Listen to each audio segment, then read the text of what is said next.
പാതിവില തട്ടിപ്പ് കേസിൽ ചോദ്യം ചെയ്യേണ്ടവരുടെ പട്ടിക തയ്യാറാക്കി ഇഡി. റെയ്ഡിൽ പിടിച്ചെടുത്ത രേഖകളുടെ പരിശോധന പൂർത്തിയാക്കിയ ശേഷം സമൻസ് നൽകി തുടങ്ങും. പരാതിക്കാരുടെ മൊഴി രേഖപ്പെടുത്തൽ പൂർത്തിയാവുകയാണ്. NGO confederation chairman KN Anandakumar, മുഖ്യപ്രതി അനന്തകൃഷ്ണൻ, കോൺഗ്രസ് നേതാവും അനന്തകൃഷ്ണന്റെ നിയമോപദേശകയുമായ അഡ്വക്കേറ്റ് ലാലി വിൻസെന്റ്, NGO കോൺഫെഡറേഷന്റെ പ്രധാന ചുമതലകൾ വഹിച്ചിരുന്നവർ എന്നിവർ പട്ടികയിലുണ്ട്. ഇഡി അഡീഷണൽ ഡയറക്ടറുടെ അനുമതി ലഭിച്ച ശേഷം അടുത്ത ദിവസങ്ങളിൽ സമൻസ് നൽകും. അനന്തകൃഷ്ണനെ ചോദ്യം ചെയ്യുന്നതിനായി കോടതിയിൽ നിന്ന് അനുമതി വാങ്ങും. പോലീസ് തയ്യാറാക്കിയ FIR അനുസരിച്ച് ECIR രജിസ്റ്റർ ചെയ്തിരിക്കുന്ന ഇഡിയുടെ പ്രതിപട്ടികയിൽ പോലീസ് പ്രതിപട്ടികയിലെ മുഖ്യപ്രതികളെല്ലാം ഉൾപ്പെടും.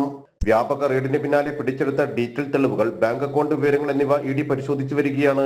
ഇതര സംസ്ഥാനങ്ങളിൽ ബിനാമി ഇടപാടുകളിലൂടെ അനന്തകൃഷ്ണൻ ഉൾപ്പെടെയുള്ളവർ സ്വത്തുവകകൾ സ്വന്തമാക്കിയിട്ടുണ്ടോ എന്നും കണ്ടെത്തേണ്ടതുണ്ട്.